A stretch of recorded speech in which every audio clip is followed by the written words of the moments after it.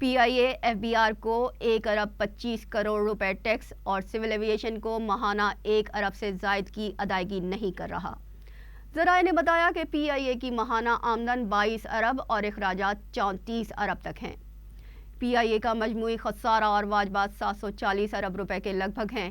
نگراں وزیر خزانہ نے نجکاری ڈویژن PIA انتظامیہ سے نجکاری پلان مانگ لیا۔ ذرائع کا کہنا ہے کہ پاکستان انٹرنیشنل ایئر لائن کی نجکاری فوری عمل میں لانے کی تجویز کی جا رہی ہے۔ کیوبا میں جاری G77+ کانفرنس میں عالمی اقتصادی صورتحال پر رکن ممالک کی مشاورت۔ چین کے تعاون سے ہونے والی کانفرنس میں 134 ممالک کے سربراہان اور وفود چین کے نیو ورلڈ آرڈر پر تبادلہ خیال کریں گے۔ کیوبا میں چین کے تعاون سے وائس آف گلوبل ساؤتھ کے موضوع پر جاری G77 کانفرنس میں 100 ممالک سے زائد سربراہان اور وفود شرکت کر رہے ہیں۔ دارالحکومت ہوانہ میں ہونے والی اس کانفرنس کا مقصد رکن ممالک کے درمیان تجارتی اور معاشرتی تعلقات کو فروغ دینا ہے۔ چین کے تعاون سے منعقد ہونے والی اس کانفرنس میں اقوام متحدہ کے سیکریٹری جنرل اینٹونی گوتریس، چینی صدر شی جن پنگ اور برازیل، ارجنٹائن، وینزویلا اور کولمبیا کے صدور سمیت مختلف ملکوں کے سربراہان کولونیلزم، غیر متوازن عالمی معاشی نظام اور عالمی اقتصادی بحران کے خلاف متفقہ لائحہ عمل پر مشاورت کریں گے۔ چین کے تعاون سے ہونے والی اس کانفرنس کا مقصد یہ ہے کہ دنیا کے مختلف خطوں کے ممالک کو تجارتی اور معاشی معاہدوں سے ایک دوسرے کے قریب لایا جائے۔ امریکہ جہاز رانی کے فروغ کے لیے پاکستان کے ساتھ مل کر کام کرے گا۔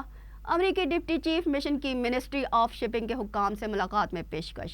اسلام آباد میں امریکی deputy chief mission Andrew Schofer نے منسٹری آف شپنگ کی ڈائریکٹر جنرل برائے پورٹس عالیہ شاہد کے ہمراہ راؤنڈ ٹیبل کانفرنس کا انعقاد کیا، جس میں وزیر اعظم کے پولیٹیکل سیکریٹری حسین اسلام اور متعلقہ اداروں کے دیگر حکام بھی شریک تھے۔ امریکی ڈپٹی چیف مشن کا کہنا تھا کہ جہاز رانی کی صنعت میں پاکستان کے ساتھ شراکت داری کو بڑھانا چاہتے ہیں تاکہ سمندری تجارت کے فروغ اور ماحولیاتی تبدیلی سے نمٹنے کے لیے بھی کام کر سکیں۔ ماحولیاتی تبدیلی کے اثرات میں کمی لانے کے لیے جہاز رانی کے اصولوں پر عمل کرنا ضروری ہے، جبکہ پاکستانی حکام کا کہنا تھا کہ سمندری تجارت اور ماحولیاتی تبدیلی کے شعبے میں قومی لائحہ عمل بنانے کی ضرورت ہے۔ سعودی عرب اور حوثی باغیوں کے درمیان مذاکرات پر پیش رفت، حوثی وفد ریاض پہنچ گیا۔ ایران اور سعودی عرب کے درمیان سفارتی تعلقات ہونے کے مثبت اثرات آنا شروع ہو گئے۔ یمن کے حوثی باغیوں کا وفد عمان کے طیارے میں سعودی عرب پہنچا۔ عرب میڈیا کے مطابق 2014 سے شروع ہونے والی خانہ جنگی کے بعد یمنی صدر منصور ہادی نے جنوری 2015 میں استعفیٰ دیا تھا، جس پر سعودی عرب کی قیادت میں عرب ممالک نے یمن پر اقتصادی پابندی لگانے کے ساتھ ساتھ حوثی ملیشیا پر فضائی حملے شروع کر دیے تھے، لیکن حوثی باغیوں کا یمن پر کنٹرول ختم نہیں ہو سکا تھا۔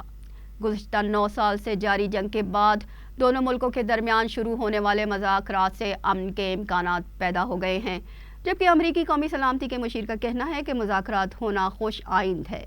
جنگ بندی کے بعد نتیجہ خیز مذاکرات سے دیر پا امن قائم ہوگا۔ لیبیا کے شہر درنا میں سمندری طوفان ڈینیل سے جاں بحق ہونے والے افراد کی اجتماعی تدفین کر دی گئی۔ امریکی ٹی وی کے مطابق سمندری طوفان ڈینیل سے لیبیا میں بدترین تباہی آئی ہے۔ درنا شہر کھنڈر میں تبدیل ہو چکا ہے، جہاں تقریباً 12,000 افراد جاں بحق ہو چکے ہیں، جبکہ ہزاروں لوگ زخمی ہیں۔ درنا شہر کے میئر کے مطابق لاشیں ملنے پر ہلاکتوں کا ابتدائی اندازہ لگایا گیا ہے۔ ہزاروں افراد اب بھی لاپتہ ہیں۔ خدشہ ہے کہ ہلاک ہونے والے افراد کی تعداد 3 گنا ہو جائے گی۔ امدادی ادارے زخمیوں کے علاج اور بحالی کے کام میں مصروف ہیں۔ اس بدترین تباہی سے نمٹنے کے لیے عالمی برادری کا تعاون ناگزیر ہے۔ روس نے جاسوسی میں ملوث 2 امریکی سفارتکاروں کو ملک بدر کر دیا ہے۔ روسی وزارت خارجہ کے مطابق امریکی سفارت خار جیف سلین اور ڈیوڈ برنسٹن غیر قانونی سرگرمیوں میں ملوث تھے۔ وہ یوکرین جنگ سے متعلق حساس معلومات بھیج رہے تھے۔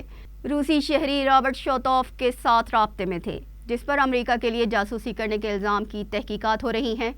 دونوں امریکی سفارتکار دیگر ملیشیا کے ذمہ داروں سے بھی رابطہ کرنے کی کوشش کر رہے ہیں۔ شمالی کوریا کے سربراہ کم جونگ کا روسی دورہ طول پکڑ گیا۔ شمالی کوریا کے سربراہ نے روس کی فوجی صنعتوں کے دورے کیے۔ بریفنگ لی۔ خبر رساں ایجنسی کے مطابق کم جونگ نے روسی لڑاکا جیٹ فیکٹری اور ایویشن پلانٹ کا دورہ بھی کیا۔ کم جونگ نے روس میں لڑاکا اور سویلین طیاروں کے پرزوں کی تیاری بھی دیکھی۔ امریکہ روس اور شمالی کوریا کی قربت پر شدید تحفظات رکھتا ہے۔ یہاں وقت ہے بریک کا۔ بریک کے بعد دوبارہ حاضر ہوتے ہیں۔